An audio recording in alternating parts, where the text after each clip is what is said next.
A black waitress gave her inhaler to a man dying on the sidewalk, not knowing the stranger gasping for air was a Korean Mafia boss. The rain fell like bullets on the streets of Los Angeles, turning Normandy Avenue into a river of neon reflections and forgotten dreams. Zoe Mitchell pressed herself against the cracked brick wall of the 24-hour laundromat, her thin jacket doing nothing against the November cold that cut through to her bones. Her shift at Chen's Noodle House had ended 20 minutes ago, but the bus stop offered no shelter, so she ducked into the nearest doorway to wait out the worst of the downpour. Her hand moved unconsciously to the inhaler in her right pocket, a familiar weight she'd carried since childhood. Asthma, chronic, unpredictable. The kind that turns simple things like running for a bus or climbing stairs into calculated risks. The kind that had shaped her entire life around caution and preparation. She always carried two inhalers, one in her jacket, one in her purse. Better safe than suffocating, her mother always said. Through the rain, Zoe saw him, a man stumbling down the sidewalk like he was drunk. But something about the movement was wrong. Too jerky, too desperate. He wasn't drunk, he was dying. She'd seen that walk before, years ago when her younger brother Caleb had his first severe asthma attack at the playground. The panic, the grasping, the way the body fights for air that won't come. The man collapsed against a parked car not 15 feet from where she stood. Even through the rain and darkness, Zoe could see his chest heaving, could see the way his hand clawed at his throat, could see the terror in his face as his body betrayed him. People walked past him. Umbrellas bobbed by without stopping. Los Angeles in the rain, everyone in their own world, eyes down, problems invisible. Zoe's feet moved before her brain caught up. She was running through the rain, her own breath already tightening in her chest from the exertion in the cold. But she didn't care. She reached the man just as his legs gave out completely, sliding down the car door to the wet pavement. Up close, she could see he was young, maybe early 30s, Korean, with sharp features now twisted in panic. His lips were starting to turn blue. Hey, I've got you, Zoe said, dropping to her knees beside him. The water from the street soaked through her jeans immediately, cold and filthy, but she barely noticed. The man's eyes locked onto hers. Dark eyes, terrified, fighting. His mouth moved, but no sound came out except a horrible wheezing that Zoe knew too well. Asthma attack? He nodded frantically, hands still at his throat. His other hand was searching his pockets with increasing desperation, looking for an inhaler he didn't have. Zoe didn't hesitate. She pulled her own inhaler from her jacket pocket, her only one, because she'd forgotten to pick up her prescription refill this week, because money was tight in the pharmacy pay could wait another few days. Here, take this, she said, shaking the inhaler once and putting it to his lips. Breathe in when I press, okay? Slow and deep. She pressed the canister and watched him struggle to inhale. Once, twice, 3 times. His breathing was still labored, still terrifying, but some of the panic left his eyes. That's it. You're okay. Just breathe. Nice and slow. She stayed with him there on the wet pavement, rain pouring down on both of them, one hand on his shoulder to keep him steady, talking him through it the way she'd been talked through her own attacks 100 times. In through your nose if you can, out through your mouth. The medicine's working. Just give it time. You're going to be okay. Gradually, his breathing evened out. The blue tinge faded from his lips. The terror in his eyes transformed into something else. Confusion, maybe, or wonder. He looked at her like he couldn't quite believe she was real, like strangers didn't stop for dying men on Los Angeles streets, like black women in cheap jackets didn't give away their only medication to save Korean men in expensive suits. Because now that Zoe could see him properly, she realized his clothes were expensive. The kind of expensive she only saw in customers who came into Chen's by mistake and left quickly when they saw the plastic menus. His black suit was tailored, his shoes Italian leather now ruined by street water. Even his watch, she caught a glimpse as his sleeve pulled back, was the kind that cost more than her yearly rent. Better? Zoe asked softly. He nodded, still not speaking, chest still heaving but no longer fighting for every breath. Do you have someone I can call? Someone who can come get you? He shook his head, then seemed to reconsider, patting his pockets. His phone was gone, dropped somewhere or stolen. Zoe had seen enough street crime to know both were possible. Okay, here's what we're going to do. Zoe said, making the decision quickly. I'm going to call you an ambulance. You need to get checked out. Make sure. He grabbed her wrist, the movement sudden enough to startle her. His grip was strong despite the attack he just suffered, and his eyes were intense, urgent. He shook his head violently. No ambulance? Sir, you just had a severe asthma attack. You need medical. He shook his head again, more insistent, and pointed at himself, then made a gesture Zoe didn't understand. Then he pulled out a wallet from his inside jacket pocket, waterlogged but intact, and showed her a medical alert card, written in both English and Korean. Park Min-jun, severe asthma, allergic to penicillin, sulfa drugs. Emergency contact, a number with too many digits blurred by water. Min-jun, Zoe read aloud, trying to pronounce it correctly. Is that your name? He nodded, and something in his expression softened at her attempt to say it right. Min-jun, you still need help. If you won't let me call an ambulance, at least let me get you somewhere dry, somewhere safe. He seemed at war with himself, suspicion and gratitude fighting behind his eyes. Then he nodded once, sharp and decisive. Zoe helped him to his feet, supporting more of his weight than she probably should given her own breathing issues. He was tall, at least 6 feet, and solid with muscle despite the lean frame. Together they stumbled down the street, rain still falling, her inhaler still clutched in his hand. There's a hotel 2 blocks from here, Zoe said, adjusting her grip on his waist as they walked. Nothing fancy, but it's clean and dry. Can you make it that far? Another nod. They moved slowly through the rain-slick streets, past closed shops and flickering streetlights, past homeless encampments huddled under overpasses and late-night convenience stores with barred windows.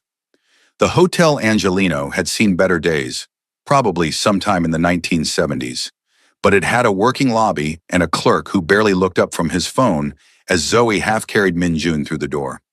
I need a room, she said, fumbling for her purse with the hand that wasn't supporting a stranger. Just for tonight, something cheap. $80, the clerk said in a bored monotone. Cash only. Checkout's at 11. Zoe's heart sank. She had $47 in her wallet. Tips from tonight's shift plus what was left of her paycheck after rent. Not enough. She started to say they'd figure something else out when Min-jun shifted, reaching into his own jacket. He pulled out a money clip, because of course he had a money clip, and peeled off what looked like $200 bills without even counting. Slid them across the counter to the clerk, who suddenly became much more attentive. Keep the change, Zoe said quickly, helping Min-jun toward the elevator. We appreciate the discretion. The room was exactly what $80 bought in this part of LA. Small, vaguely clean, with a bed that had seen better days and carpet that had seen worse ones, but it was dry and warm, and that was enough. Zoe helped Min-jun sit on the edge of the bed, then stepped back, suddenly aware of the intimacy of the situation. She was in a hotel room with a complete stranger, a man she'd just saved, yes, but still a stranger. You should rest, Zoe said, wrapping her arms around herself. Her wet clothes were making her shiver now, adrenaline fading into cold reality. And I should probably go. But Min-jun was looking at her with an intensity that made her pause. He stood, moving with more steadiness now, and crossed to the small desk where hotel stationery waited next to a phone book from 2015. He wrote something, then held it out to her, in precise, careful handwriting. Thank you for saving my life. I owe you everything. Please don't go yet. Zoe stared at the note, then at him. You can write but not speak? He nodded, then wrote again. Vocal cord damage. Childhood illness. I can make sounds but not words. Most people don't have patience for writing. You stopped when no one else would. Why? Why? Zoe repeated the question, surprised by it. Because you were dying. What kind of person sees someone dying and just walks past? Min-jun's expression shifted into something sad, almost bitter. He wrote, most people in this city, most people everywhere. You gave me your inhaler. That's not nothing. I have asthma too, Zoe explained, gesturing at the inhaler still in his hand. Since I was 8, I know how terrifying it is when you can't breathe, when your body just stops cooperating. I couldn't leave you like that. She paused, then added, you can keep that, by the way, the inhaler. I'll get another one tomorrow. Min-jun looked at the inhaler, then at her, eyes widening in what might have been horror or disbelief. He wrote furiously, this is your only one? You gave me your only inhaler? When Zoe nodded, he continued writing. What if you have an attack? What if you need it? Then I'll deal with it, Zoe said with a shrug she didn't quite feel. I know the warning signs. I'll be careful, but you're the one who had the severe attack. You need it more than I do right now. She was trying to sound confident, but the truth was her chest already felt tight. Could be stress, could be the cold rain, could be the beginning of her own attack, but she pushed the worry down. She'd survived worse. Minjun stared at her for a long moment, something working behind his dark eyes that Zoe couldn't read. Then he pulled out his phone. Apparently he'd had it all along, just hadn't wanted to use it earlier, and typed something. Showed her the screen. I'm calling you a car. You're soaked and it's late. Not safe for you to take the bus. I can't afford, Zoe started, but he was already shaking his head, typing again. I'm paying. Non-negotiable. You saved my life. The least I can do is make sure you get home safely. There was something commanding in his posture, despite his inability to speak. Something that suggested he was used to being obeyed. Zoe should have argued, should have insisted on her independence. But exhaustion was setting in, and the thought of waiting at a bus stop in wet clothes made her want to cry. Okay, she said quietly. Thank you. Minjun nodded, then typed an address into his phone. Showed it to her. Where do you live? Zoe hesitated. Giving a stranger her address seemed dangerous. But then again, she just spent the last half hour in intimate proximity with this man, had given him her only medication, was standing in a hotel room with him. If he wanted to hurt her, he'd had plenty of opportunities. She told him her address, an apartment building in mid-city, nothing special but home, and watched him arrange the car. Then he wrote, the car will be here in 5 minutes. Wait in the lobby. And Zoe, he paused, seeming to search for words, even in writing. Thank you. Most people would have walked past. You didn't. I won't forget that.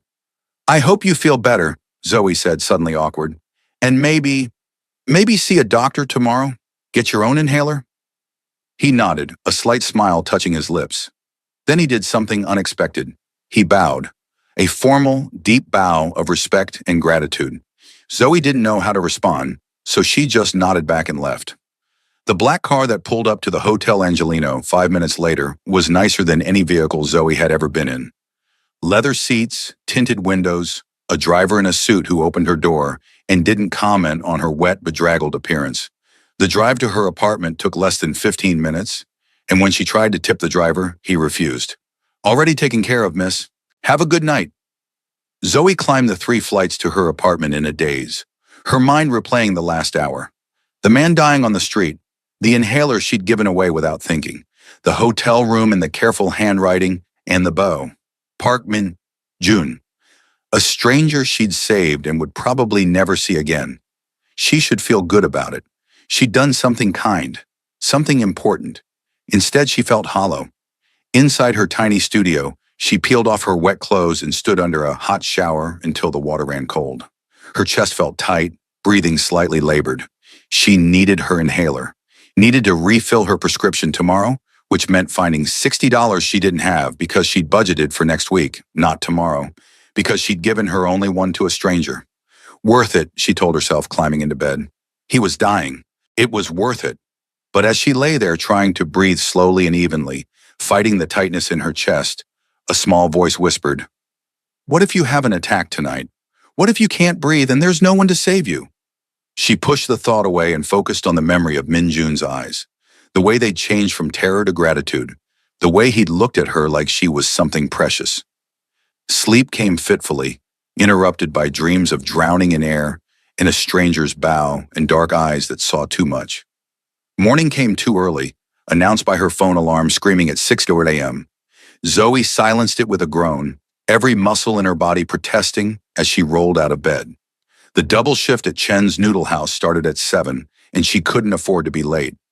Mr. Chen was understanding about a lot of things, but punctuality wasn't one of them. She dressed quickly, black pants, white shirt, comfortable shoes that had seen better days, and grabbed her bag, checked her wallet, $47, same as last night. She'd have to beg the pharmacy for a partial refill, promise to pay the rest next week, or ask her roommate Ivy for a loan, though Ivy was barely scraping by herself, working 2 jobs and taking night classes.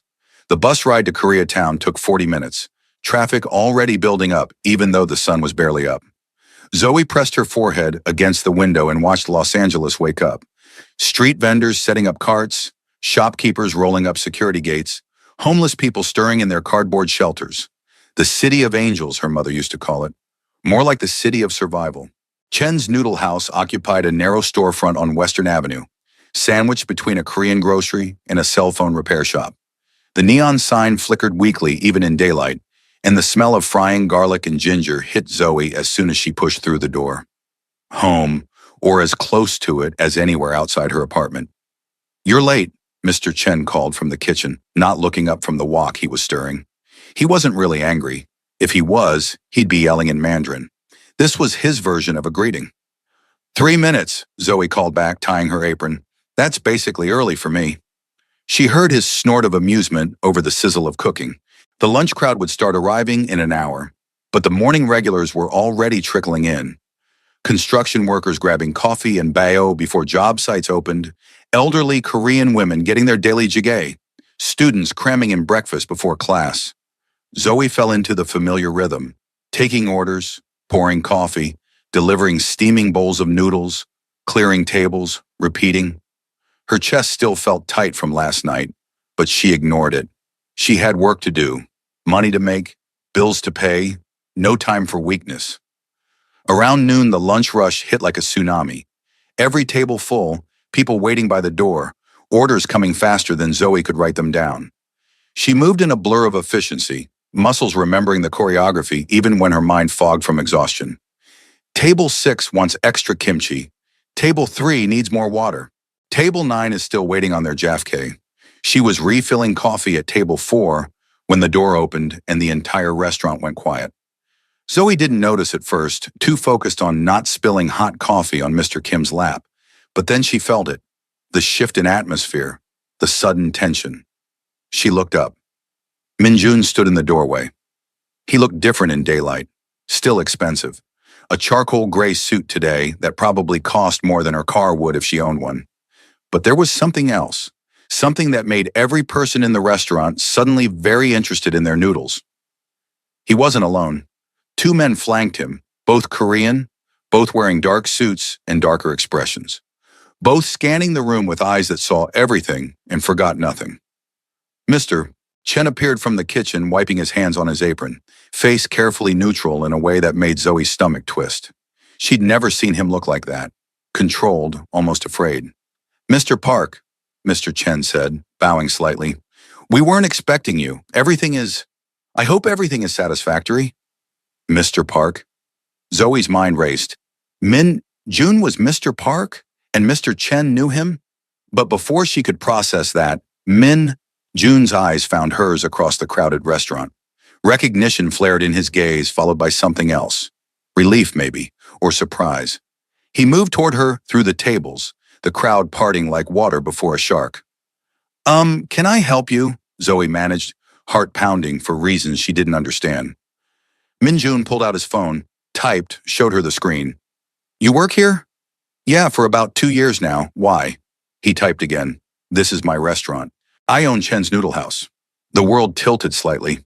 The stranger she'd saved last night wasn't just some wealthy businessman. He was her boss, or her boss's boss, or something. She looked around the restaurant with new eyes, seeing the way people watched them, the way Mr. Chen hovered nearby, the way Minjun's bodyguards, because that's clearly what they were, positioned themselves by the door. "You own this place?" Zoe asked, trying to keep her voice steady. Minjun nodded, then typed, "I own this and 17 other restaurants in Koreatown. Also import-export businesses, real estate, other interests." He paused, then added, "I've been looking for you since last night. I didn't know how to find you. Then I remembered the address you gave the driver, looked up which restaurants were nearby. This was my 3rd stop. You were looking for me." Zoe's voice came out smaller than she intended. "Why?" Minjun's expression softened. He typed, "Because you saved my life and disappeared before I could properly thank you. Because you gave me your only inhaler without hesitation. Because I needed to make sure you were okay." He reached into his jacket and pulled out a small bag from a pharmacy, handed it to Zoe. Inside were 3 inhalers, all the same medication as hers, plus a prescription slip with her name on it for unlimited refills. How did you... She started, but Minjun was already typing. I still had your inhaler.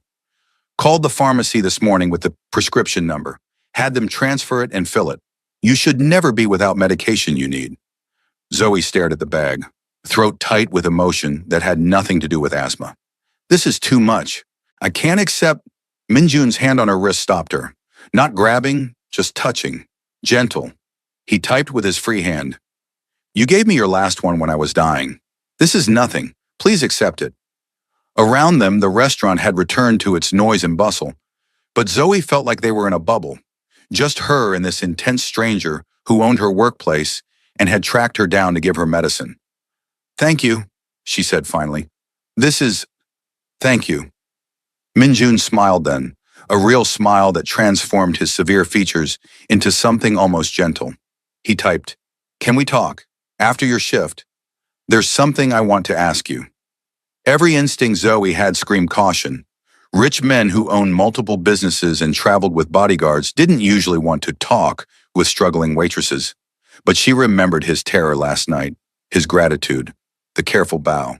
Whatever else he was, he'd been genuinely grateful. Human. I get off at 10, Zoe heard herself say. There's a coffee shop 2 blocks down that stays open late. Minjun nodded, typed. I'll be there. And Zoe, thank you for last night, for today, for stopping when everyone else walked past. Then he bowed again, that same formal gesture of respect, and left with his bodyguards trailing behind. The moment the door closed, Mr. Chen materialized at Zoe's elbow. You know Mr. Park? He asked in his accented English, eyes sharp with concern. I met him last night. He had an asthma attack. I helped him. Mr. Chen's expression shifted through several emotions too quickly for Zoe to track. Finally, be careful with that man. He is complicated. Complicated how? But Mr. Chen was already heading back to the kitchen, throwing over his shoulder. Just be careful. Men like that, they live in a different world than us. The warning made Zoe's stomach twist, but she pushed it aside. She had 6 hours of her shift left, and Table 9 was still waiting on their Jafar. The rest of her shift crawled by with agonizing slowness. Zoe's mind kept circling back to Minjun, the way he'd looked at her, the pharmacy bag burning a hole in her apron pocket, the fact that he owned the restaurant where she worked. Different world, Mr. Chen had said. But what did that mean? At 9:30, Ivy showed up to walk her home like she always did when Zoe worked late shifts. Her roommate and best friend since community college. Ivy was everything Zoe wasn't. Tall, outspoken, with natural hair she wore in an impressive crown of locks and zero tolerance for nonsense. Ready to bounce? Ivy asked, lounging against the counter. Actually, Zoe said slowly, untying her apron, I have to meet someone. For coffee. You don't have to wait. Ivy's eyebrows rose. Meet someone? Like a someone? Someone? Girl, please tell me you finally got a man because it's been tragic watching you marry this job. It's not like that. It's complicated. Zoe hesitated, then gave Ivy the abbreviated version. Asthma attack, inhaler, hotel room, expensive car, owner of Chen's, meeting for coffee. Ivy listened with increasing alarm, her expression shifting from curious to concerned to borderline furious. Let me get this straight, Ivy said when Zoe finished.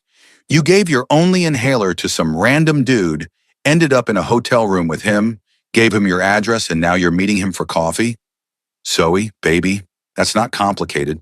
That's the beginning of a true crime documentary. He was dying, Ivy.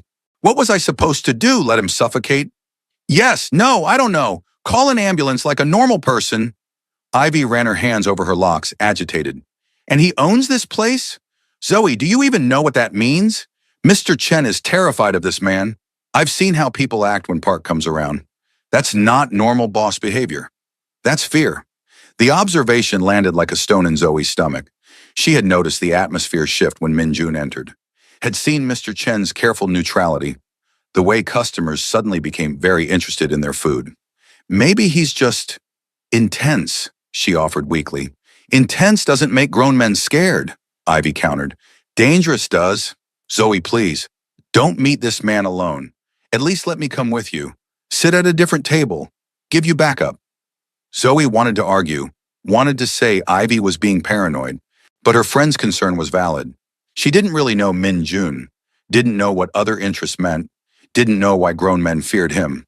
Okay, Zoe conceded. You can come, but sit somewhere I can see you, and if everything seems fine, you leave. Deal? Ivy hugged her hard. Deal. And I'm texting my cousin Rodney to be on standby, just in case Mr. Mysterious turns out to be Mr. Murderer. The coffee shop was one of those artisan places that had probably been a bank in a former life, all high ceilings and exposed brick. At 10:15 p.m., it was mostly empty except for a few students with laptops and a couple arguing quietly in the corner. Min Jun sat at a table by the window, back to the wall, a position Zoe noticed that let him see both doors and most of the room. He stood when he saw her, a gesture of old-fashioned courtesy that seemed at odds with the bodyguard stationed casually near the entrance. Tonight he'd lost the suit jacket, rolled up his shirt sleeves, and somehow looked both more relaxed and more dangerous. Zoe slid into the chair across from him, hyper-aware of Ivy settling 2 tables away with a clear line of sight. Hi, Zoe said, because someone had to start. Min Jun nodded, already pulling out his phone to type. Thank you for coming. I wasn't sure you would. Why wouldn't I? Because your boss probably told you to be careful. Because you're smart enough to be suspicious. Because men like me don't usually have innocent intentions when we ask to meet beautiful women for coffee. The word beautiful landed in Zoe's chest like a small explosion. She ignored it, focusing instead on the other part. Men like you, she repeated. What does that mean exactly? Min Jun studied her for a long moment, something calculating behind his dark eyes. Then he typed, It means I'm not just a businessman. It means the restaurants and real estate are legitimate fronts for less legitimate operations. It means people fear me for good reasons. Zoe's mouth went dry. You're a criminal. It wasn't a question. Min Jun didn't flinch from the word, just typed, yes. Though I prefer entrepreneur with flexible ethics. My family has run certain operations in Koreatown for 3 generations. I took over when my father died 5 years ago. Now I control most of the Korean organized crime in LA. This was the moment to leave, to thank him for the inhalers, wish him well, and walk away from whatever this was. Instead, Zoe heard herself ask, Why are you telling me this? Because you deserve the truth. Because I want to offer you something, and you should know exactly who you're dealing with before you decide. Offer me what? Min Jun leaned forward, intensity radiating from him like heat. Typed, I need someone I can trust, someone who isn't afraid of me, who doesn't want anything from me, who sees me as human first. Last night, when you stopped to help me, you didn't know who I was, didn't know I was rich or powerful or dangerous. You just saw someone dying and helped. Do you know how rare that is in my world? Zoe shook her head, not trusting her voice. Min Jun continued typing. I'm surrounded by people who fear me or want to use me. Family members angling for power, business associates looking for advantages. Even my bodyguards. He gestured to the man by the door. They're loyal to position, not to me. But you gave me your only inhaler. That's not strategy or fear. That's humanity. I still don't understand what you want from me. I want to hire you as my personal assistant. You'd handle my schedule, manage certain communications, help me navigate situations where my inability to speak becomes a liability. The pay is $120,000 a year plus benefits, plus a car, plus an apartment in a better neighborhood if you want it. Zoe's brain short-circuited. $120,000. She currently made maybe $30,000 a year between her salary and tips at Chen's. This was impossible. That's insane, she said aloud. You don't even know if I'm qualified. I'm a waitress, not a... Min Jun slid a piece of paper across the table. Her resume, the one she'd submitted to Chen's 2 years ago. I know you have a degree in communications from community college, he typed. I know you're bilingual in English and Spanish. I know Mr. Chen says you're the most reliable employee he's ever had. I know you're smart, resourceful, and capable of staying calm in emergencies. He paused, then added, and I know you understand what it's like to communicate differently, to have the world not quite built for you. The last line hit differently. Zoe thought about her brother Caleb, about learning sign language as a kid, because he'd been born without the ability to speak, about the frustration on his face when teachers and kids couldn't understand him, about becoming his voice in a world that didn't have patience for anything that slowed it down. "You researched me," she said quietly. "I research everyone who enters my orbit," Min Jun typed unapologetically. "It's how I stay alive. But what I found made me more certain, not less, that you're the right person. For a job working for a crime boss. For a job working with me, there's a difference." He held her gaze. "I won't lie and say there's no risk. Being associated with me makes you a target for my enemies. But you'd have protection, resources, and my word that I'll never ask you to do anything illegal or dangerous." "Your word," Zoe repeated, from a man who just admitted he's a criminal. Something flashed across Min Jun's face. Amusement or respect, maybe both. He typed, "Fair point, but criminals have honor too. Sometimes more than legitimate businessmen. I keep my promises, Zoe, always.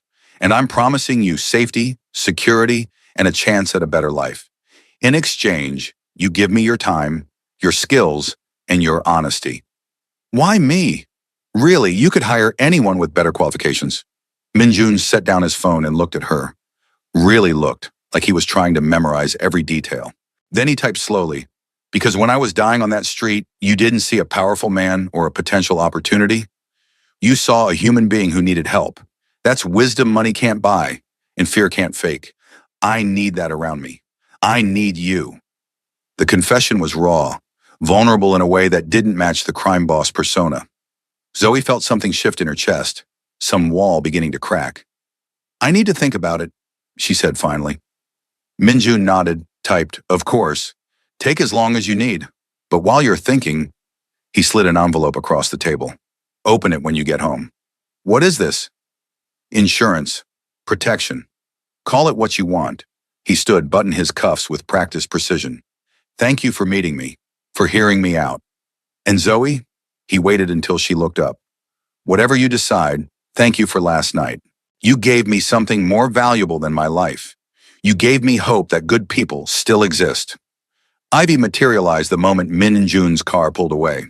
Girl, what the entire hell was that?" She threw herself into the chair Min and Jun had vacated. "First of all, he's fine. Like illegal levels of fine. Second, was that a job offer? And third, please tell me you're not actually considering working for a literal crime boss." "I don't know what I'm considering," Zoe admitted, clutching the envelope. "He was honest at least.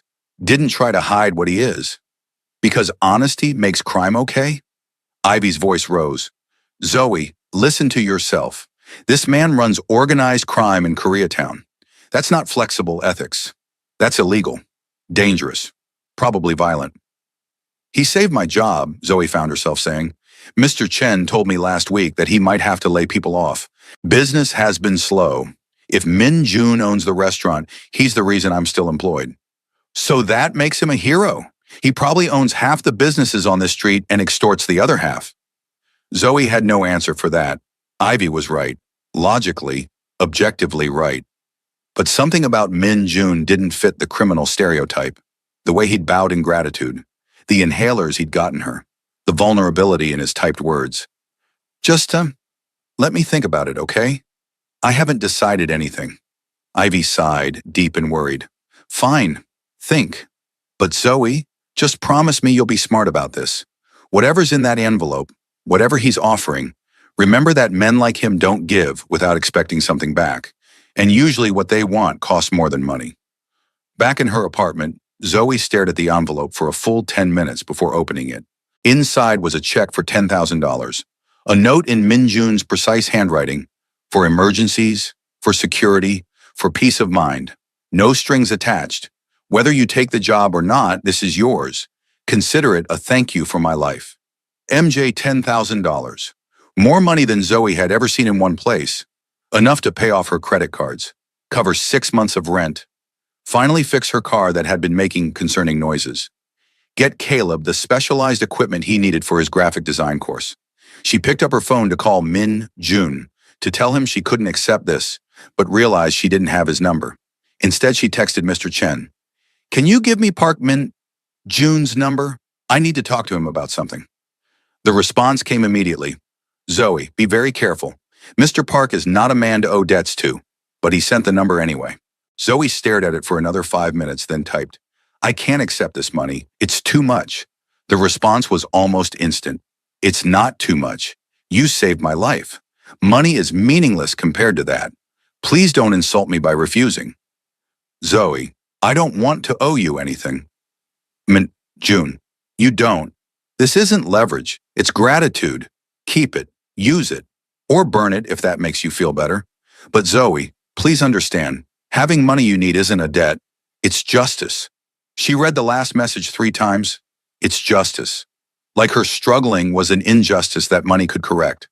Like he saw her barely scraping by and considered it wrong in a way that demanded correction. It should have felt condescending, insulting even. Instead, it felt like being seen. Really, truly seen for the first time in years. Zoe, if I take the job, what would I actually be doing? Day to day. June, managing my schedule, taking calls and messages, accompanying me to meetings to help communicate when writing isn't practical, helping me navigate situations where my silence is a disadvantage. Think of it as being my voice in a world that doesn't understand silence. Zoe, and the illegal stuff, June, you'd know it happens. You'd be around it peripherally. But I'd never ask you to participate. I have people for that. I need you for the legitimate parts of my life, for being human in a world that's forgotten how. Zoe, I need a few days to think. June, take all the time you need. The offer stands. And Zoe, sleep well. You're safe. I made sure of it. That last message should have been creepy. Instead, Zoe found herself checking her locks with less anxiety than usual, climbing into bed feeling safer than she had in months. She dreamed of dark eyes and careful handwriting, and a bow that spoke of respect she'd never quite earned before. 3 days later, Zoe walked into Chen's noodle house for what she thought might be her last shift. She'd made her decision lying awake at 3 a.m., Caleb's voice in her head reminding her that opportunities didn't knock twice for people like them, that sometimes you had to take risks to change your life, that being afraid of success was just another way of staying small. She found Mr. Chen in the kitchen, chopping vegetables with the precision of a surgeon. I need to talk to you, she said. He didn't look up. You're taking Mr. Park's offer. Not a question. How did you? Because I've watched you these 3 days, watched you thinking. You have that look, like someone seeing a door they didn't know existed. Are you angry? Zoe asked quietly. Mr. Chen finally met her eyes. Angry? No. Worried, yes. Sad to lose best waitress, yes. But angry? Zoe, you think I don't know what it's like to work 3 jobs and still never have enough? You think I don't remember being young and hungry and desperate for chance? He set down his knife. I came to America with nothing. Mr. Park's father gave me loan to start this place. I know what that family is, know what they do, but I also know they keep promises. So you think I should take it? I think you should be smart. Use resources he gives you. Learn everything you can. Save money, make connections. And always, always have exit plan. He returned to chopping. And Zoe, don't fall in love with him. Men like Park Min-jun, they don't love back same way. Too dangerous. Too broken. The warning settled in Zoe's chest like a stone. Fall in love with June? The thought hadn't even occurred to her. This was business. A job. A way out of poverty. Zoe texted Min-jun that night. I'll take the job. When do I start? The response came within seconds. Monday. I'll send a car for you at 8 a.m. Wear something professional but comfortable. We have a lot to discuss. Then a moment later, thank you, Zoe. You won't regret this. She hoped he was right. Monday morning arrived with the weight of transformation. Zoe stood in front of her closet, staring at clothes that suddenly seemed inadequate. Professional but comfortable. What did that even mean for a crime boss's assistant? She settled on black slacks and a burgundy blouse that Ivy had once said made her skin glow, pulled her natural hair into a neat bun, and applied minimal makeup. The car that arrived at 7:55 was the same one from the night of Min-jun's attack. Sleek, expensive, driver in a crisp suit. This time Zoe noticed details she'd missed before. Bulletproof windows, reinforced doors, the subtle bulge under the driver's jacket that suggested a weapon. She was entering a different world. Mr. Chen's words echoed, always have exit plan. Min Jun's office was in a high-rise in downtown LA, 20th floor with views that stretched to the ocean. The space was minimalist, glass and steel and expensive art that Zoe didn't recognize. But what caught her attention was the wall of photographs in the back corner. All of them featured Min Jun with various people.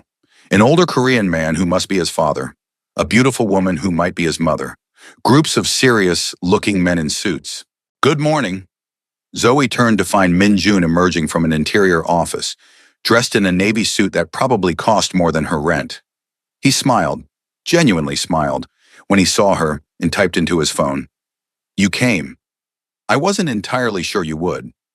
"I keep my promises too," Zoe said. His smile widened. "We're going to get along well." The first day was overwhelming. Min Jun walked her through his empire, the legitimate businesses, the less legitimate ones he never actually confirmed, but that she understood through context. She met his staff, his lawyer, his accountant, his head of security named Jin Woo, who looked at Zoe with open skepticism until Min Jun typed something in Korean that made Jin Woo's expression shift to grudging respect. "Jin Woo will be your primary protection," Min Jun explained. "He'll accompany you anywhere you go until my enemies understand you're off limits." "You really think someone would hurt me just because I work for you?" Min Jun's expression darkened. He typed, "I know they would. In my world, leverage is currency. You're close to me now. That makes you valuable. That makes you a target." The reality of it hit Zoe like cold water. This wasn't just a better job with better pay. This was danger. Real, physical danger. "Maybe I should," she started, but Min Jun cut her off by gently taking her hand.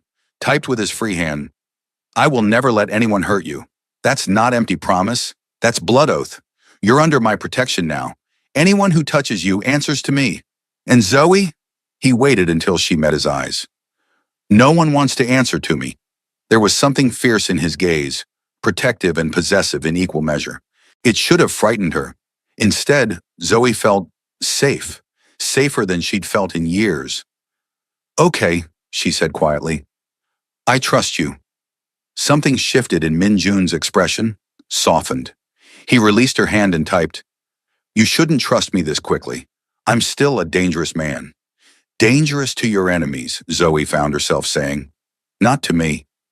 "How do you know?" "Because you bowed. That first night in the hotel room. You bowed to me like I was someone important, like I mattered. Dangerous men don't bow to waitresses." Min Jun stared at her for a long moment, then typed, "My father taught me that power without respect is tyranny, that the measure of a man isn't who fears him, but who he honors. You saved my life when you had every reason not to. That deserves more than a bow. It deserves everything I can give you." The intensity of the statement made Zoe's breath catch. This wasn't just gratitude. This was something deeper, something that felt dangerous in an entirely different way. Before she could respond, Jin Woo appeared in the doorway, speaking rapid Korean. Min Jun's expression shifted instantly, all business, all sharp focus. He typed, "Problem at the restaurant on 6th. I need to handle it. Come with me. Time to see what your job really entails." The restaurant on 6th was one of Min Jun's properties, a higher-end place called Moonlight that catered to business professionals and wealthy families. When they arrived, Zoe immediately sensed the tension. Staff huddled in worried clusters. A man in a police uniform stood by the bar, notepad in hand, looking uncomfortable. Min Jun strode in with the confidence of ownership. Jin Woo at his shoulder, Zoe trailing behind, trying to look professional. The police officer, Detective Martinez according to his badge, straightened when he saw Min Jun. "Mr. Park, we need to discuss the incident from last night." Min Jun pulled out his phone to type, but the detective was already shaking his head. "I need verbal answers, Mr. Park. I can't take a typed statement." Frustration flashed across Min Jun's face, and Zoe saw the problem immediately. He couldn't speak, the detective wouldn't accept written communication, and the situation was deadlocked. "I can help," Zoe heard herself say. Both men turned to look at her. "I'm Mr. Park's assistant. I can translate his statements for the record." Detective Martinez looked skeptical. "And you are?" "Zoe Mitchell. I started today." She showed him her brand new company ID that Jin Woo had given her that morning. "Mr. Park will type his answers. I'll speak them aloud for your notes. That's standard accommodation under the ADA." The detective's skepticism didn't fade, but he couldn't argue with the law. Fine, but I need clear, complete answers. Minjun shot Zoe a look that might have been gratitude or surprise, then started typing. Zoe read aloud. Mr. Park states that he was not present at the restaurant last night. He was at his downtown office until 11 p.m., then went directly home. His head of security can confirm. The questioning continued for 20 minutes. Minjun typing, Zoe speaking. Detective Martinez growing increasingly frustrated as his questions yielded nothing useful. Finally, Mr. Park, I have 3 witnesses who say they saw someone matching your description arguing with the victim before he was assaulted in the parking lot. Minjun's jaw tightened. He typed rapidly and Zoe read, Mr. Park notes that many Korean men in expensive suits frequent this area. He requests descriptions more specific than his general appearance. He also notes that without security footage or more concrete evidence, witness identification is unreliable at best. Are you refusing to cooperate? Mr. Park is fully cooperating within his legal rights. He's answered all your questions honestly. If you have evidence linking him to a crime, present it. Otherwise, this conversation is over. The words came out of Zoe's mouth with more confidence than she felt, but Minjun's slight nod told her she'd said exactly what he wanted. Detective Martinez closed his notebook with a snap. This isn't over, Park. I know what you are. I know what you do. And one of these days, I'm going to prove it. Minjun typed something and Zoe read, keeping her voice neutral.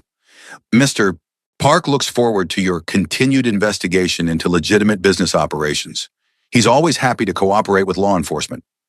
The sarcasm was evident even through her translation. After the detective left, Minjun turned to Zoe with something like awe in his expression. Typed, You were perfect, calm, professional, legally sound. Where did you learn to handle police interrogations? I didn't, Zoe admitted. My brother used to get hassled by cops all the time. Being mute made them suspicious. I learned to advocate for him. Learned the ADA. Learned what they could and couldn't demand. Guess it translates. Your brother is mute? Since birth, congenital vocal cord issue. He communicates through sign language and text-to-speech. It's why I learned sign language when I was a kid. Something profound shifted in Minjun's expression. He typed, So you understand what it's like to be silenced. To have the world assume silence means stupidity or guilt. To need someone who'll speak for you without speaking over you. Yeah, Zoe said softly. I understand. Minjun stepped closer, close enough that Zoe could smell his cologne. Something expensive and woodsy. He typed, I chose right, hiring you.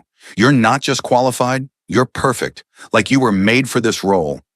The intensity in his eyes made Zoe's heart race.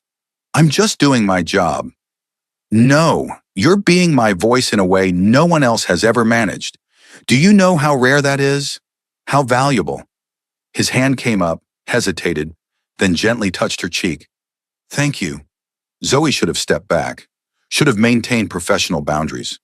But something about the way he looked at her, grateful and vulnerable and intense, kept her frozen. You're welcome, she whispered. Jin Woo's pointed cough broke the moment. He said something in Korean that made Minjun's hand drop and his expression shift back to business. Minjun typed to Zoe, We need to check on the staff. Make sure they understand what to say if police return. I'll need you to communicate my instructions. The rest of the day was a crash course in Minjun's world. Zoe met his restaurant managers, his distributors, people who spoke in careful euphemisms about inventory and protection services. She learned to translate Minjun's typed instructions into verbal commands that staff responded to with immediate obedience. And she began to understand the scope of his empire. Vast, intricate, straddling the line between legal and illegal with practiced precision. By the time they returned to the downtown office at 7 p.m., Zoe was exhausted. But Minjun wasn't done. He typed, Dinner. We need to debrief your first day. There's a private dining room upstairs, no pressure to eat, but we should talk. I thought the car would take me home. It will, after we talk. Please, Zoe, just an hour. The private dining room turned out to be attached to Minjun's personal apartment, a penthouse that made his office look modest. Floor-to-ceiling windows, minimalist furniture, a kitchen that looked like it belonged in a restaurant. The dining table was already set for two, food laid out from what looked like a very expensive catering service. You planned this, Zoe said, taking in the setup. Minjun had the grace to look slightly embarrassed. Typed, I hoped you'd stay. Wanted to celebrate your first day and to thank you properly for how you handled the detective. With expensive food? With conversation. The food is just an excuse. He pulled out her chair, old-fashioned courtesy that made Zoe's heart flutter. They ate bulgogi, kimchi, perfectly steamed rice. Banchan spread across the table, while Minjun typed questions and Zoe answered. He wanted to know everything, her childhood in South Central, her parents who worked constantly, her brother Caleb and the challenges of growing up mute in a hearing world, her dreams of being a teacher that died when money ran out. Why teaching? Minjun asked. Because I know what it's like to be overlooked, Zoe explained. To have people assume you can't because of something you are, rather than something you've done. I wanted to be the teacher who saw potential in kids everyone else gave up on. Wanted to make a difference. You still can. In this role. Minjun leaned forward, intent. My community center project. It needs someone who understands education, who gets what it means to be marginalized. I want to offer classes for immigrant kids, job training, ESL. But I need someone to run it who has vision. Someone like you. I'm your assistant, not a program director. You're whatever I need you to be. And right now, I need you to build something that honors my father's memory while actually helping people. He typed rapidly, passion evident even through text. My father came here with nothing, built an empire through crime because legitimate opportunities didn't exist for him. But he always said if he could do it again, he'd build something that helped others rise without needing to break laws. I want to do that, and I want your help. Zoe stared at him, this complicated man who ran criminal operations while dreaming of community centers. Why me? Really? You could hire actual program directors with experience.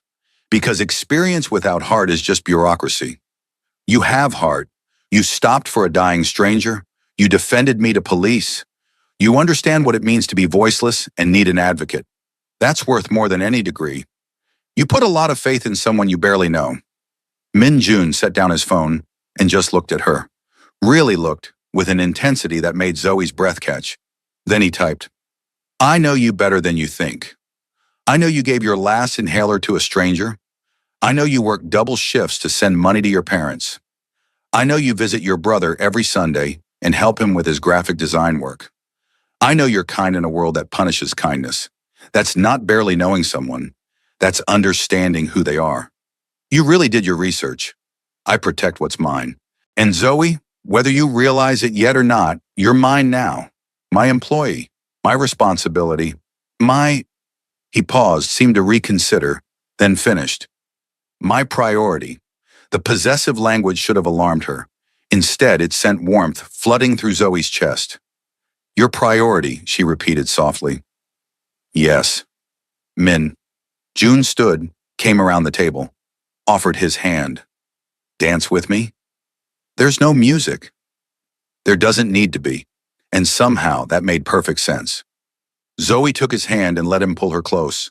Let him sway with her in the silence of his penthouse apartment. They moved without music, without words, just breath and heartbeat and the electricity of proximity. I'm falling for you, June typed with one hand, his phone pressed between them where she could see it, his other hand warm on her waist. I know it's too soon. I know it's inappropriate. But I need you to know, because I don't lie. Not to you. Zoe's heart was pounding so hard she could feel it in her throat. June! You don't have to say anything. Just know, and know that I'll never pressure you. Never use my position against you. If you want this to be purely professional, I'll respect that. But Zoe, I had to tell you, had to be honest. She should have pulled away, should have insisted on boundaries. Instead, Zoe found herself rising on her toes, found her lips meeting his in a kiss that tasted like possibility and danger and something that might be love. Minjun made a sound, actual vocal sound, rough and desperate, and pulled her closer, kiss deepening until Zoe forgot where she ended and he began. When they finally broke apart, both breathing hard, reality crashed back. This is a terrible idea, Zoe whispered.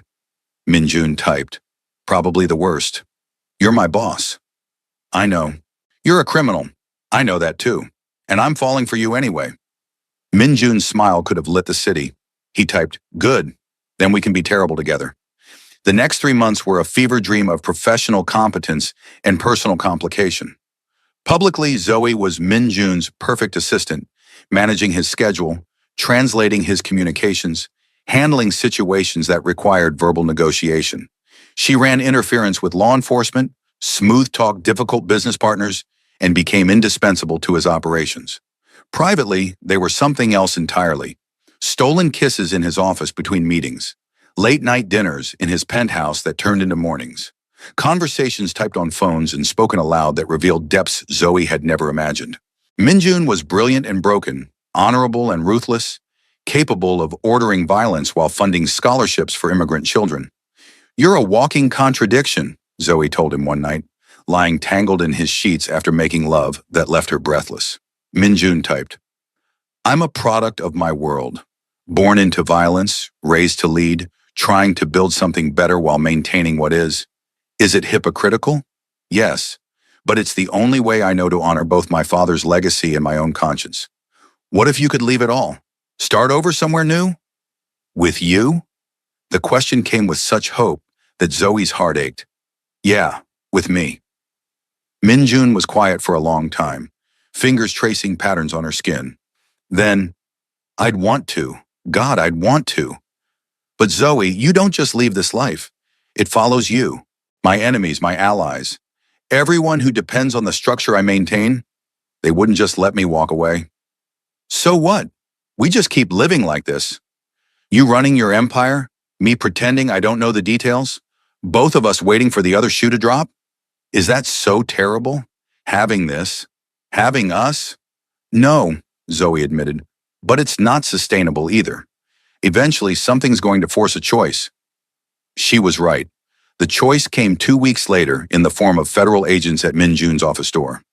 Zoe was reviewing schedules when they burst in, badges high, weapons drawn, shouting commands that turned the world into chaos. She watched them put Min Jun in handcuffs, watched him try to explain with frantic typing that they ignored, watched them drag him toward the door. "Wait!" Zoe's voice cut through the chaos. "What's he charged with?" "RICO violations," the lead agent said. "Racketeering, money laundering, conspiracy. We've been building this case for 3 years. He has rights. He needs a lawyer. He can't speak. You can't interrogate him without proper accommodation. He can write." The agent dismissed her concern. "And he will, in a federal holding cell. Ma'am, step back. This doesn't concern you. I'm his assistant, his translator. You can't just step back or you'll be arrested for obstruction." The threat was clear. Zoe stepped back, watched them take Min Jun, watched him look at her with eyes full of fear and fury and something that might have been goodbye.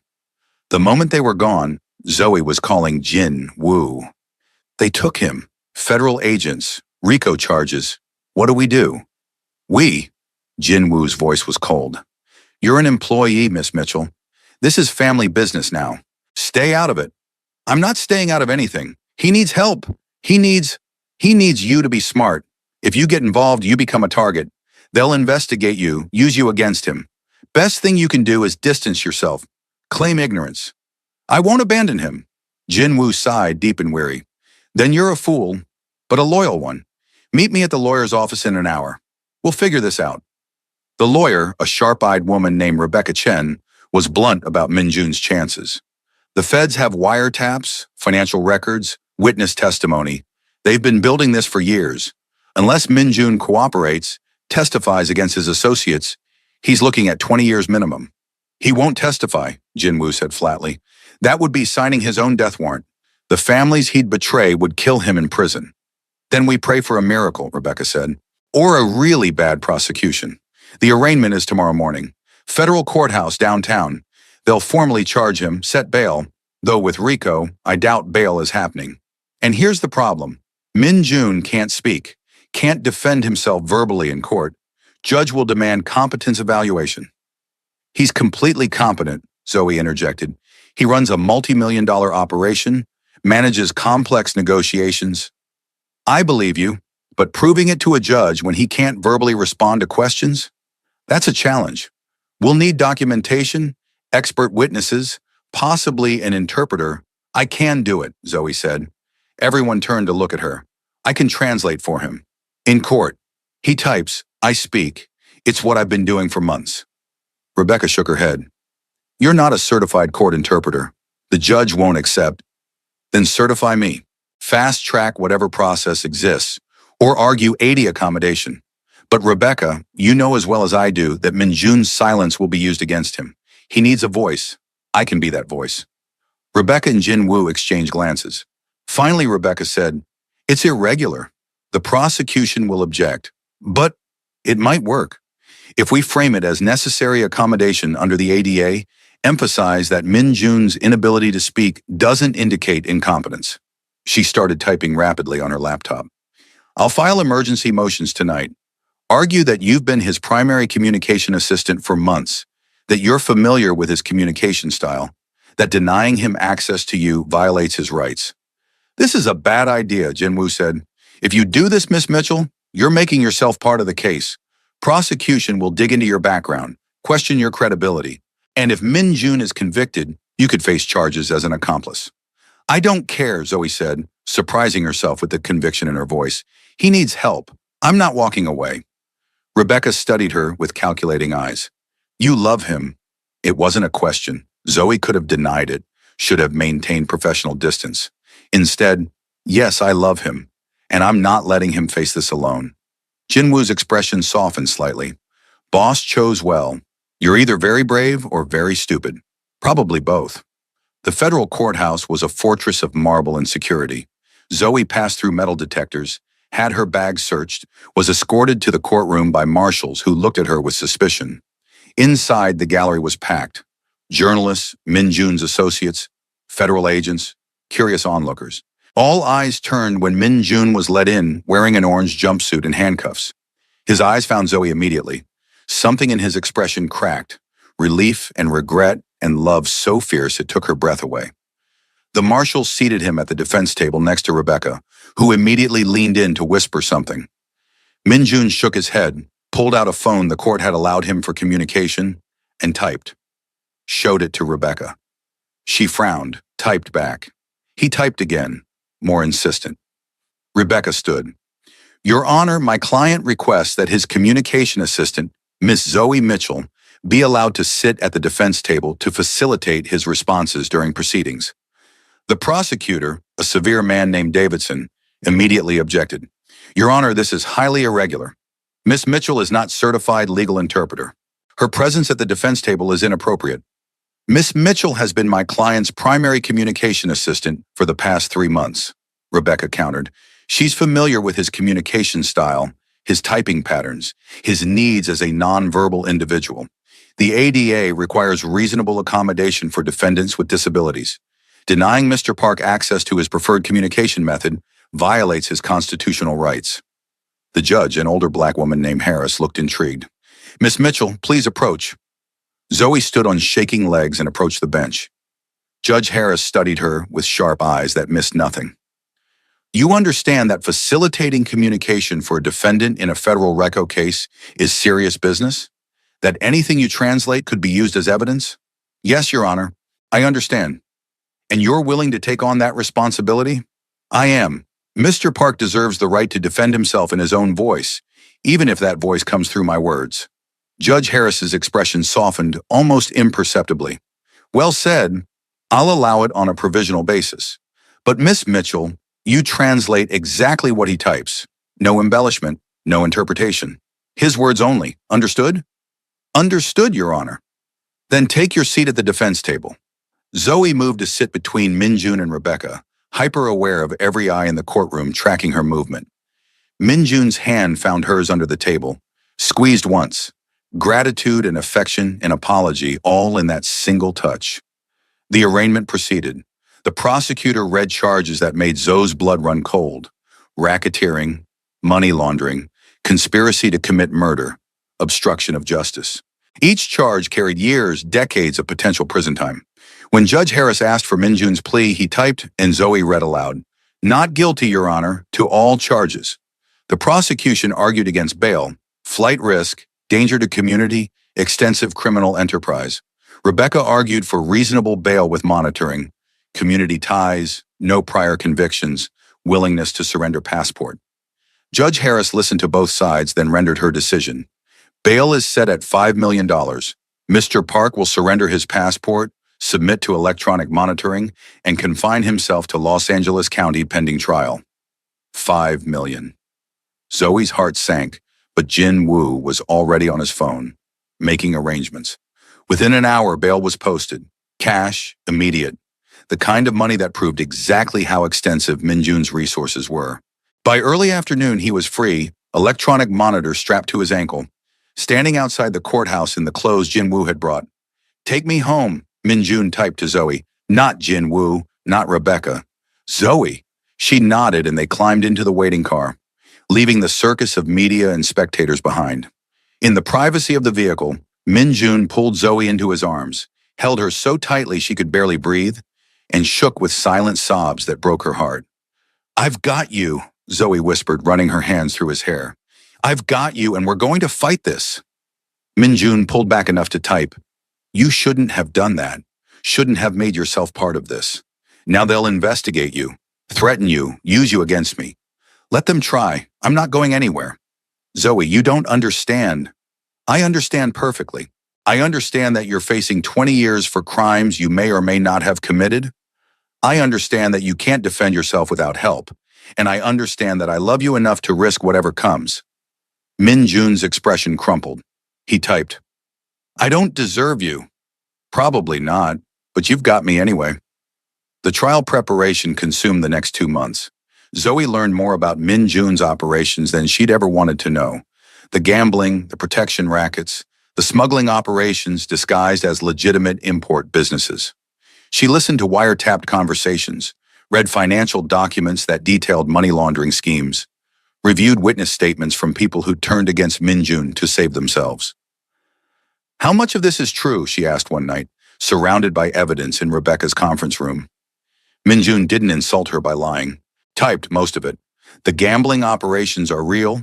The protection services exist. The money laundering happened. But the murder conspiracy? I never ordered anyone killed. That's fabrication from a witness trying to reduce his own sentence. Can we prove that? Maybe. If we can discredit the witness, show he's lying to save himself. But Zoe, even if we win on the murder charge, the rest of it is enough to put me away for years. Then we fight every charge. Make them prove every allegation. Force them to meet their burden." "You sound like a lawyer." "I had a good teacher." She gestured at Rebecca, who smiled slightly. "The real problem," Rebecca said, "is that Zoe's testimony will be crucial. She'll have to testify about Min Jun's communication methods, his competence, his state of mind. The prosecution will try to discredit her, suggest she's biased, imply she's complicit. They'll dig into her background, her relationship with Min Jun, everything." "My background is clean," Zoe said. "I've never been arrested, never been involved in anything illegal, and my relationship with Min Jun started after I became his employee, not before. There's nothing for them to find." "They'll find something," Rebecca warned. "They always do.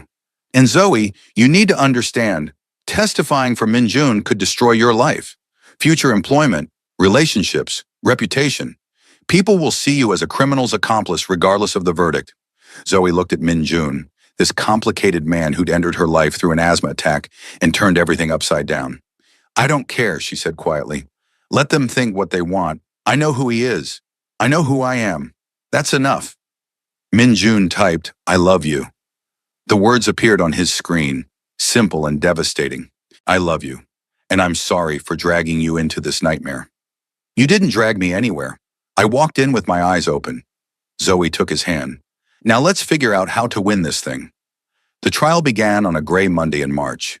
The courtroom was packed with media, Min Jun's associates, federal agents, and curious onlookers eager to see a mafia boss taken down. Zoe sat at the defense table, Min Jun on one side, Rebecca on the other, trying to look calm while her heart raced like a trapped bird. The prosecution's opening statement painted Min Jun as a ruthless criminal mastermind who'd built an empire on violence and fear.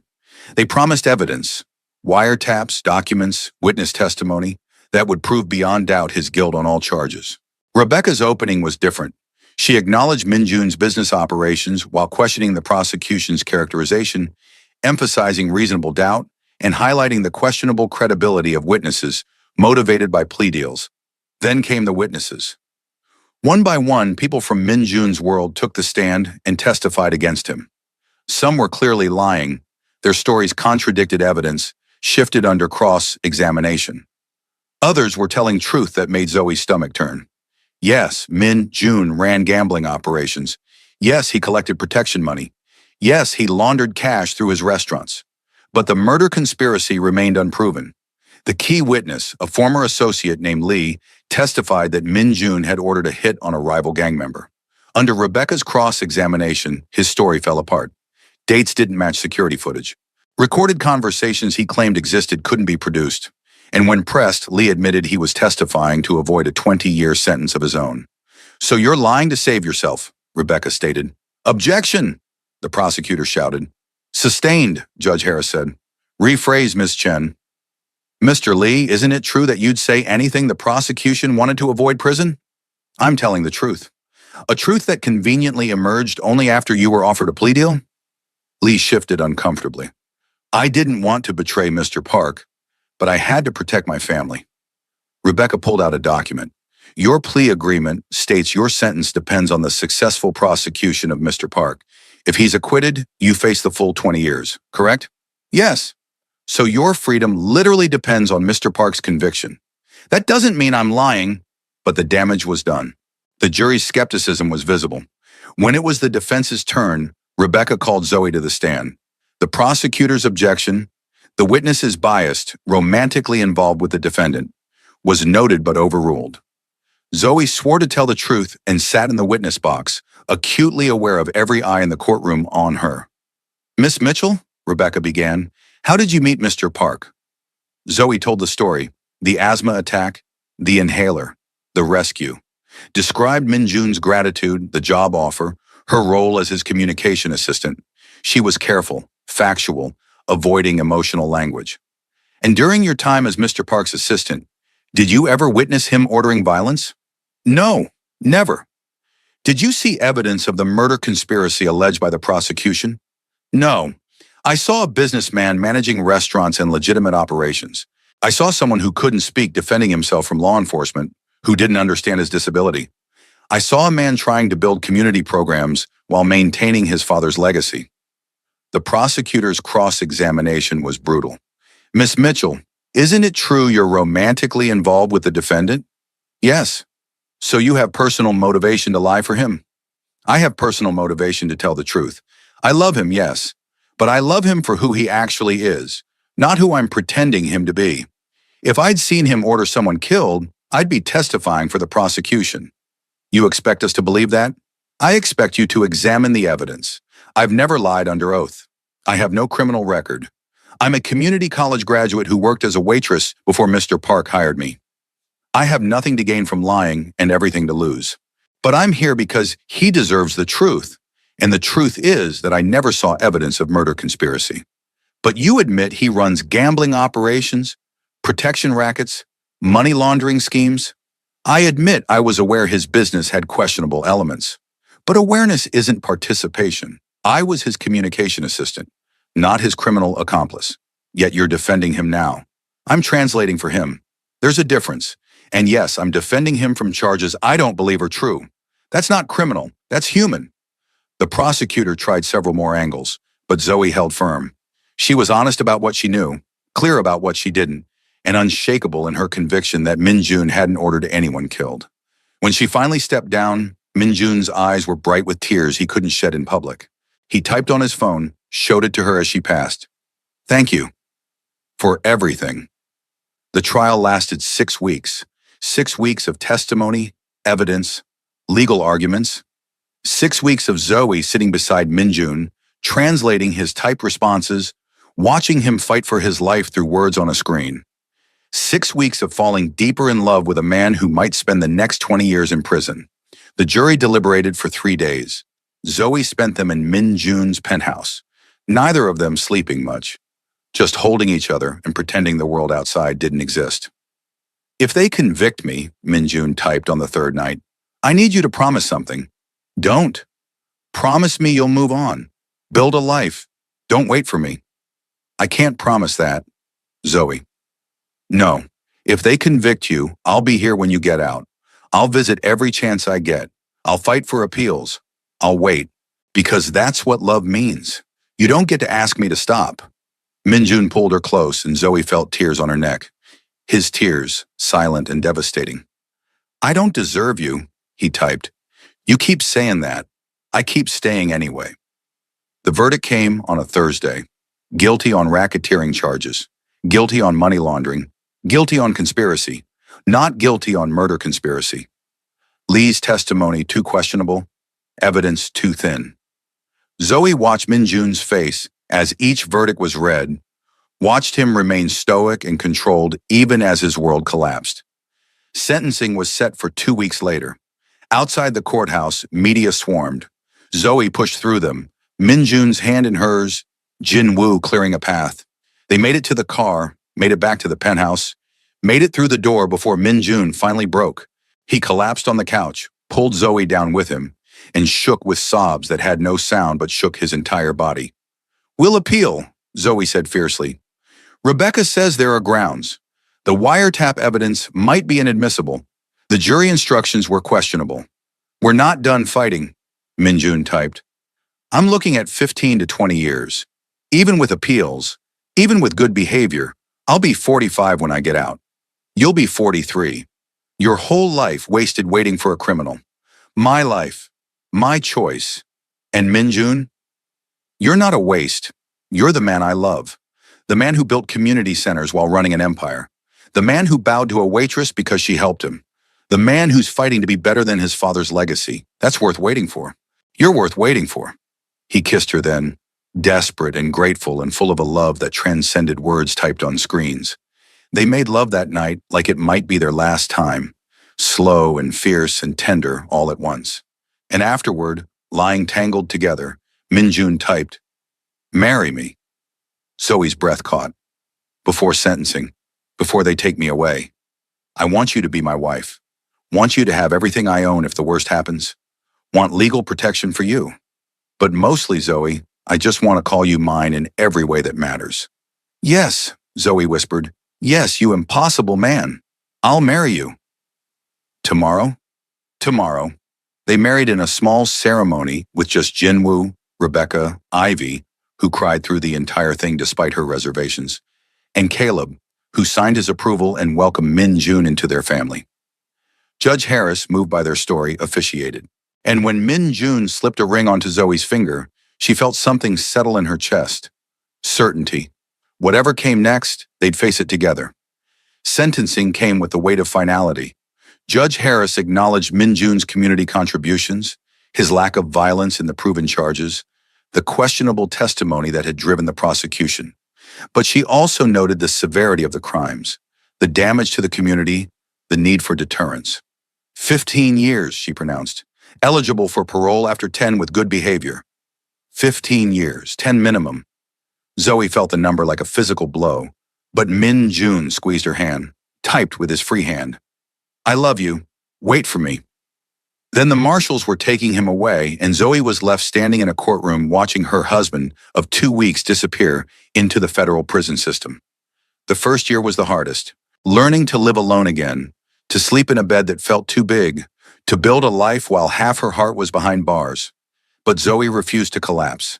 She took over Minjun's community center project, used his resources to build something beautiful, hired teachers and counselors, created programs for immigrant families, job training for ex-convicts, ESL classes for those who needed them. She visited Minjun every week, watched him adapt to prison life with the same grace he'd shown in the boardroom. He learned ASL in prison, really learned it, not just basics, so they could communicate through glass without phones or typing. Their conversations became a mix of sign language and mouth words, intimate despite the barriers. The center is thriving, Zoe signed during one visit. We served 200 families last month, got 15 people placed in jobs, 3 passed their GED. Minjun's smile was genuine. You're changing lives. We're changing lives. This is your vision. I'm just executing it. No, you made it real, made it matter. I'm so proud of you. Years passed. The center expanded. Zoe's reputation grew, not as a mob wife, but as a community leader. She spoke at conferences about accessible education, advocated for communication rights, built partnerships with local governments and nonprofits. And every week she returned to that prison, returned to Minjun, returned to a love that distance and bars couldn't diminish. In year 8, Minjun's appeal finally succeeded. New evidence of prosecutorial misconduct, questions about wiretap legality. The racketeering conviction was overturned. Sentence reduced to time served. After 8 years, 3 months, and 17 days, Park Min-jun walked out of federal prison a free man. Zoe was waiting outside the gates just like she'd promised. Older now, 34 to his 36, but her eyes still lit up when she saw him the way they had that night in the rain. Min-jun crossed the distance between them in long strides, pulled her into his arms, and for the first time in 8 years, kissed his wife without glass between them.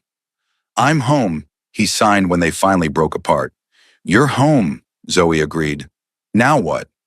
"Now we build a life, a real one, legal, honest, together." He cupped her face in his hands. "I'm done with my father's world, done with crime, with violence, with everything that took me away from you. I want to be better, want to earn the love you gave me. You already have my love. You've always had it. Then let me earn keeping it." And he did. Min-jun threw himself into the community center, into legitimate business, into building the empire his father should have created. He and Zoe became partners in every sense, in business, in life, in a love that had survived impossible odds. 5 years later, standing in the center's new wing, dedicated to deaf and hard of hearing services, watching Min-jun sign with a young mute boy about never letting silence define your worth, Zoe thought about that rainy night so long ago, about a dying stranger and an inhaler she'd given without thinking, about a choice that had led to this, a life she'd never imagined but couldn't imagine living without. "What are you thinking?" Min-jun signed, catching her watching him. "That I'd do it all again, every moment, every risk, every scary choice, because they all led here, to you, to us, to this. Even the trial, the years apart, even those, because they taught us what we're made of, what we mean to each other. And Min-jun, we're unbreakable." He pulled her close, signed against her lips. "I love you, Zoe Park." "I love you too," she whispered, and somewhere in the background children laughed and played. Families found resources they needed. Lives were changed by the empire of compassion they'd built from the ashes of a criminal one. A dying stranger and a black waitress with an inhaler, rewriting their story into something beautiful. That night, as they lay tangled in their bed, theirs now, shared and warm, Min-jun typed one last message into his phone, showed it to Zoe in the darkness. "Thank you for stopping that night, for seeing me, for giving me your inhaler and your heart and your faith. You saved my life in every way a person can be saved. I'm going to spend the rest of my life making sure you never regret it." Zoe took the phone, typed back, "You already have. And Min-jun, I'd give you that inhaler 1,000 times over, because every time it would lead to this, to us, to love that breathes life into both of us." They fell asleep that way, phones dark between them, hearts beating in sync. Two people who'd found each other across impossible distances and refused to let anything, not crime, not prison, not time itself, tear them apart. And in the morning, they woke together and began another day of building something worth believing in. A love forged in crisis, tempered by separation, and made unbreakable by the simple choice to keep showing up for each other, no matter what the world demanded. A black waitress and a Korean mafia boss, proving that sometimes the most unlikely love stories are the ones that change everything.